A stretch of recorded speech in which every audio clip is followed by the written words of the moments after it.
আসসালামু আলাইকুম পুরো ব্রাজিল ফুটবল ফ্যান্স। দর্শক, আপনারা সকলে জানেন 2024 সালের প্রথম দুটো ম্যাচে কিন্তু ডরিভাল জুনিয়র ব্রাজিলকে দুর্দান্ত একটা শুরু করে দিয়েছিল। কেননা প্রথম ম্যাচে ইংল্যান্ডের বিপক্ষে জয় এবং দ্বিতীয় ম্যাচে সান্তিয়াগো বার্নাব্যুতে কিন্তু 3-3 গোলে ড্র করেছিল ব্রাজিল স্পেনের বিপক্ষে। তবে তারপর একটা লম্বা বিরতি চলে গেলেও এখনও কিন্তু ব্রাজিল দলের খেলা আমরা দেখতে পারিনি। তবে আর বেশি দিন নয়, আর 1 মাস মতো সময় বাকি আছে, ব্রাজিল আবারও মাঠে নামছে। তো দর্শক, ব্রাজিল মাঠে নামছে এবার মেক্সিকো এবং ইউএস এর বিপক্ষে কোপা আমেরিকার আগে এই দুটি প্রস্তুতি ম্যাচের আয়োজন করেছে সিবিএফ। মূলত ম্যাচগুলো আগেই নির্ধারণ ছিল, কিন্তু সময় নির্ধারণ ছিল না এবং শেষ পর্যন্ত কিন্তু সময়টাও নির্ধারণ করে দিয়েছে এই দুটো দেশ মিলে। তবে এই ম্যাচগুলো কখন হবে এবং কয়টা বাজে হবে বাংলাদেশ সময়, মানে কত তারিখে এবং কয়টা বাজে হবে বাংলাদেশ সময়, সেটাই আমি আপনাদের জানাবো। শুরুতেই ব্রাজিল মাঠে নামবে জুন মাসের 8 তারিখে মেক্সিকোর মতো একটা দলের বিপক্ষে।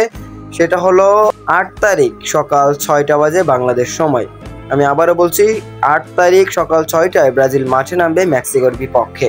এরপরে 5 দিনের আরও একটা বিরতি, তারপরে 13 তারিখ কিন্তু আবারও ব্রাজিল মাঠে নামবে ইউএস এর বিপক্ষে। ওই ম্যাচটা হবে সকাল 6টা বাজে।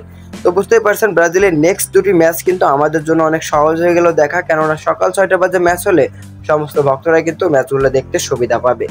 তো জুন মাসে এই মেক্সিকো এবং ইউএস এর বিপক্ষে ম্যাচ খেলার পরেই ডরিভাল জুনিয়র কিন্তু কোপা আমেরিকার স্কোয়াড এর আগেই অবশ্য ঘোষণা করতে হতে পারে, যদিও এখন এই বিষয়ে কোনো নিশ্চয়তা দেওয়া হয় নাই। তবে আমরা আশায় আছি এই দুটো ম্যাচে ব্রাজিল অনেক ভালো পারফরমেন্স করবে, এই পারফরমেন্স কোপা আমেরিকাতে কাজে লাগাবে।